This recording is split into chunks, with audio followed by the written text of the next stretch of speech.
Okay.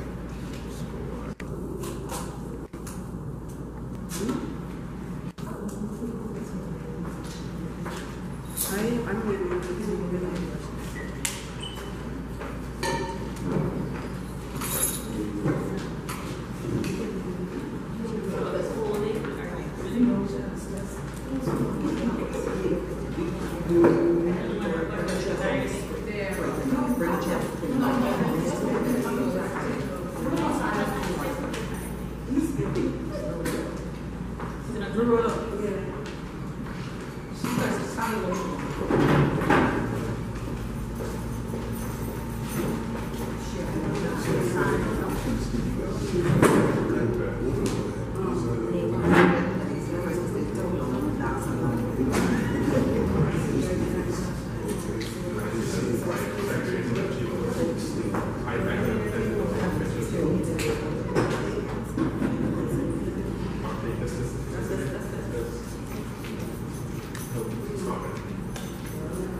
Today, we are here to launch our annual Labor Day activities. We would like to send a clarion call to laborers. Labor Day is not a day solely for unions, and I believe that it should have been called Laborers' Day. All workers in the Commonwealth of the Bahamas are welcome and encouraged to come out and support at least one of the events that we are undertaking during the upcoming Labor Week. On the day of the march, which is this coming Friday, June 7th, we encourage workers to bring your placards, march with them, express your feelings, your sentiments, or those of someone you know and love.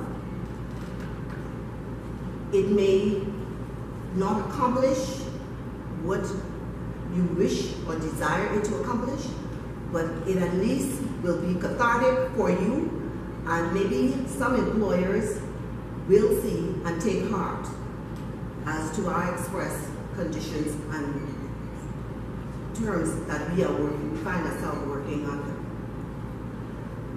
So this Labor Day, this Laborers' Day, please find yourselves taking part in the activities. This day is significant for all of us as workers. Let us not be distracted as to the cause and the purpose of this holiday. Thank you.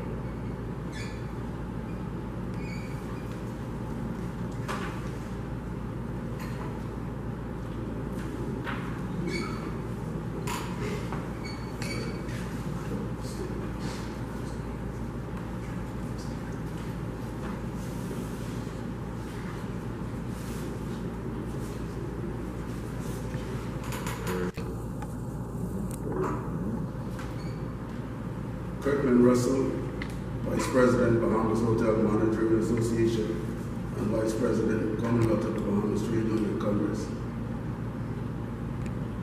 This year's theme, One for all for one, securing the protection of Bahamian workers for future generations, is very significant, very timely, and it is one that the labor movement here on Grand Bahama have not and will not take lightly. We believe that when the workers send a political organization to the Honorable House of Assembly as government of the Commonwealth of Bahamas, we believe that that government has an obligation to remove all headwinds, weak laws, injustice, to remove obstacles and impediments that allow employers to manipulate, take advantage of, and to use workers in a way that is unbecoming of this country. On that backdrop, the coalition of trade unions and labor leaders here on Grand Bahama has decided to send to the government of the Bahamas, through the Minister for Grand Bahama, a position paper of labor issues and concerns that are facing Grand Bahama. Some of those more serious issues that we believe ought to be immediately addressed through dialogue, legislation change, are things like the casual workforce phenomenon that is rampant right in Grand Bahama. We believe that this casual labor phenomenon is wreaking havoc on the workforce in Grand Bahama, adversely affecting persons' ability to get loans, affecting their ability to be protected. It is also what we call the rightest form of union busting ever to raise his head in the Commonwealth of the Bahamas. We believe that the government ought to appoint a select committee or even a commission as soon as possible to investigate and analyze the effect, and I say the negative effect, that the casual workforce is having on the worker, the Bahamian worker, as well as the economy. We contribute this situation as being one of the catalysts behind the downturn and depopulation of Grand Bahama. This is an 8-page document that we have sent to the Minister for his attention, and we are hoping that when we meet with the Minister on the 6th, we would have given him sufficient time to meet with his cabinet colleagues and all the necessary powers to ensure that on the 6th, not only do we have a lively and productive conversation, but he comes with resolution pertaining to situations and issues affecting the public service as well, affecting the hotel as it relates to when will the VSEPs be up for the managers and supervisors at the Grand Hyatt be completed. We have issues with all of the unions in Grand Bahama. One of the things we are also concerned with is how the stall tactics that are prevalent throughout the system, throughout the Bahamas, as it relates to the completion and execution of industrial agreements in a timely manner. When you pay attention to what is going on throughout the length and breadth of the Bahamas as it relates to labor unrest. We believe that consultation, good industrial relationship, negotiating in good faith are being thrown out of the window. We call for the government, who is the largest employer, to set the standard, to ensure that there are legislation mitigating against employers stalling and using all forms of unbecoming tactics to frustrate and cause mischief among the unions and their members. And so we have a lot of activities planned, but for us, one other than the Surrender Fox Labor Day march and parade, we believe that the meeting with the minister is significant for us this year. It's very important, and we want to begin to dialogue and find resolution to the issues and labor concerns that is facing the island of Grand Bahama. And so, again, we take this opportunity to invite all workers throughout Grand Bahama to participate and join us in our Labor Day March, Friday, June 7th, beginning at the entrance of the Lucayan Freeport Harbor and marching south to Pickers Point and all the way down to the Y&T Center in Hunters, where we will have our labor rally and a lot of sporting and other activities. And so, yes, we have issues in Grand Bahama, but rest assured that this coalition of labor leaders will continue to work and fight on behalf of the workers here on Grand Bahama. Thank you.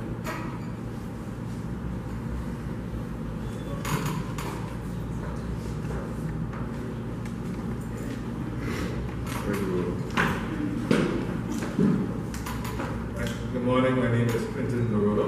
I'm the Area Vice President for the Bahamas and Teachers in Grand Bahama. And I'm also the Board Vice for the Northern Region for the NCTP. I think Mr. Russell and Hamilton has covered most of the information that needs to go out.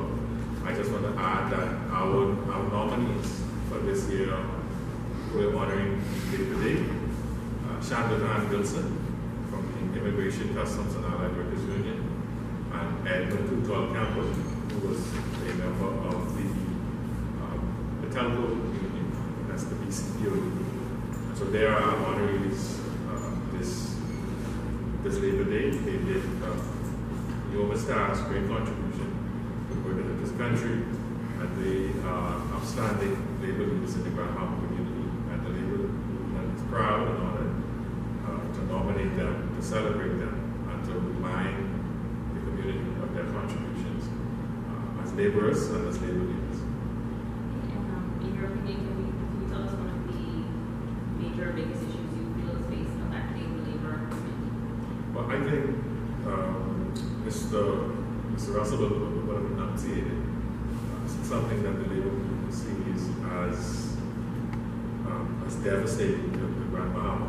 And we see it started out at the industrial area, the shipyard and so forth, and this idea of casual labor has now become spread throughout the labor workforce, and we think it's time that it stops. He was talking about how they cannot get loans, they don't have benefits, the sick leave, the vacation leave, they are exempted from all of those things that are guaranteed by law. And we think that it's time to stop. There's dignity in labor, there's honor and work, and we can't have the employers forget that.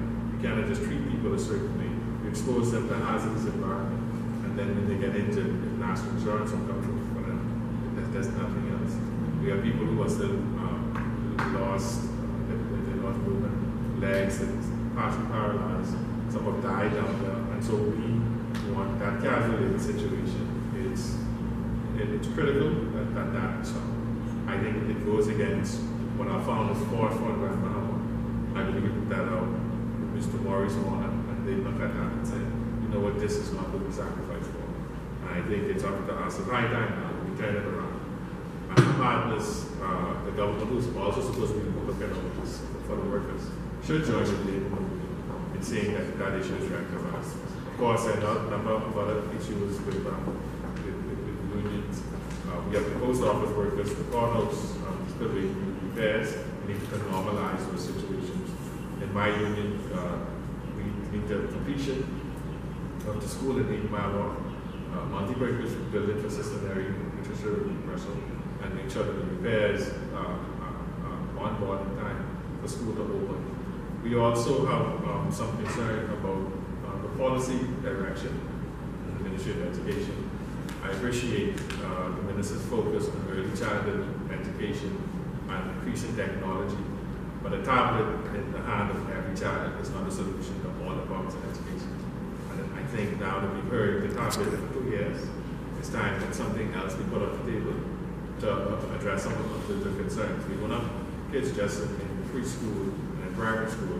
There are kids who are taking exams grade 9 level, grade 12. We have entire education to work to fix it. So I appreciate the start.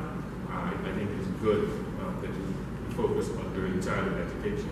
But that is not the end all be all. And so the teachers are willing to hear something else.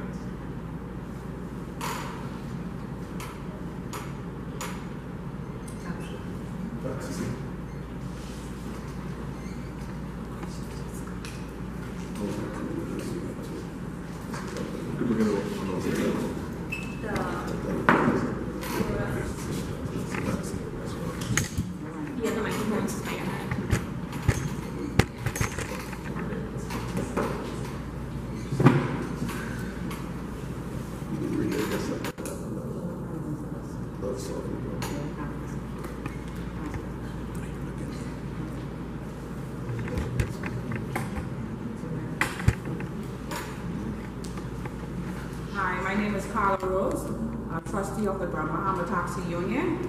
I encourage all taxi drivers to attend the march on June 7th to show solidarity. We're facing a lot of issues in Grand Bahama. Some of them are mentioned already to the government, and we await the Minister of Grand Bahama on our price change. We have a lot of soliciting going on in the harbor. We also have a lot of issues around the hotels and the airport. So we await the government response on them. And then we have also an issue with bringing in taxis. We want the government to look into that, to give us a 10-year duty, a half duty or something on it. We have a 3-year expansion. I think you could bring in a vehicle 3 years old. But at this rate now, with the working at the harbor and the hotels, we don't have that much ships coming to really say the 2017 or 18 taxis. So we need the government to look into that issue also.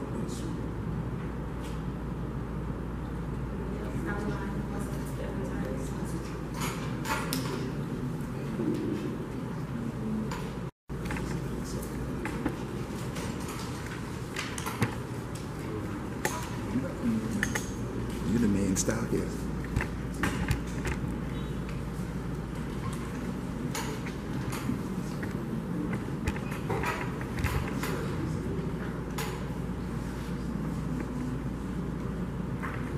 Bring the microphone to the next slide.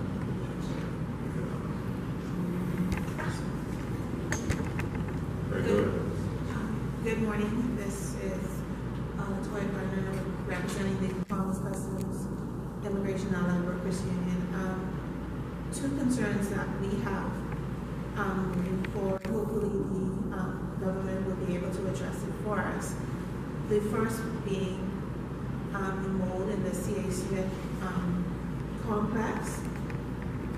We would like to have the full and frank report regarding the concerns raised by the union dated back 2 years on the issue of mold concentration in the building and the effects of the employees stationed there. We are hoping that some resolution can be made to that, as health is paramount to the workforce. We would like to have some resolution brought to the fore with that. Also, with regard to overtime pay, the union would like to define a defined commitment from the government guaranteeing the bargaining unit their overtime payment in a timely fashion. We've been waiting for a very long time for overtime to be paid and for a commitment to be made with regard to when we can be expecting overtime payments. So if that the government can bring a resolution to that, we would be very appreciative.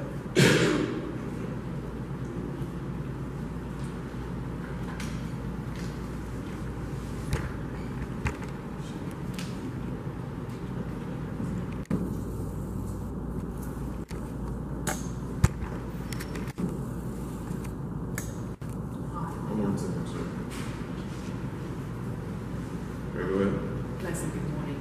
My name is Wendy Gator.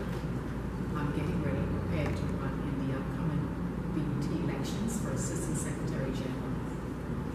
As a woman, we know that we have families and we become very emotional pertaining to our sons and our daughters who are preparing to come onto the workforce and have to go through so many difficulties, knowing that our forefathers has made provisions for us to do the things that is necessary to have a better life.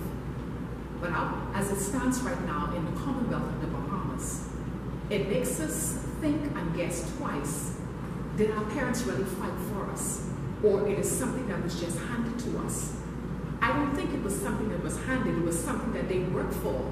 But it seems as if our government is trampling over the rights of our people and forgetting that we are a nation. We are a nation of believers, knowing that whatever we believe, we strongly and firmly believe it. Last year, there were 4 women that were so excited on a parade that they lost their lives because they believe in labor and the workforce. Could you imagine my son not going to work for over a month? And when he called into when his job made provisions and asked for them to come in over a month later, and he said to them that he's not going to be able to make it to work, you're going to say to him that he's no longer needed? And he did not even look for another job, hoping that that is the job that he still has? Could you imagine my daughter going to school to Cuba, coming back as a doctor after 7 years and cannot even get a job in our public hospital? I'm saying today, my people, we have to learn how to continue to stand up and fight for one another. Our rights are being trampled on, and we need to know that our government cares for us, and if they don't care for us, then we need to do something else, and we need to make some other decisions. Thank you so much.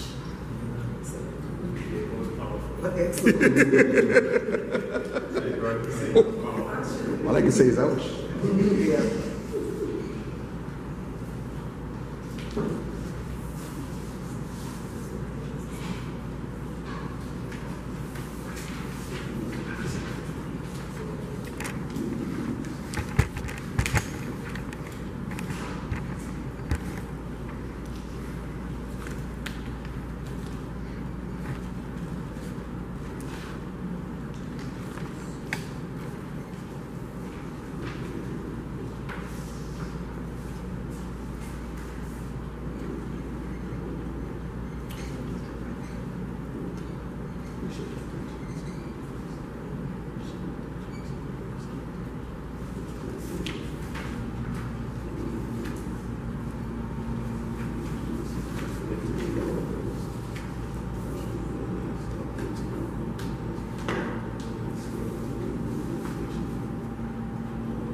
Bring the mic back on.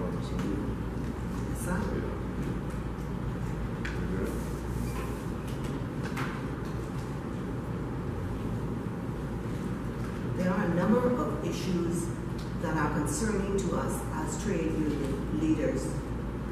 These issues may not be prevalent in our individual unions. However, as a coalition, we are passionate and we are concerned and we empathize with all of the affiliates that form this coalition.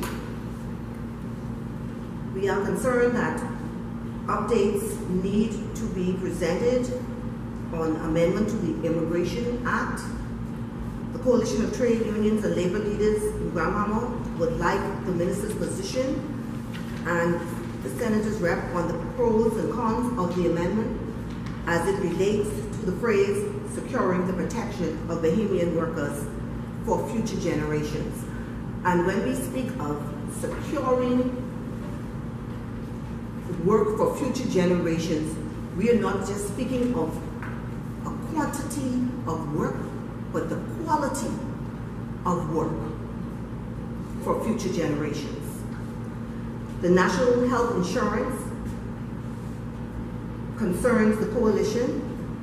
We would like an update on the current state of affairs of NHI and the impact on workers. There is a proposed productivity apprenticeship bill.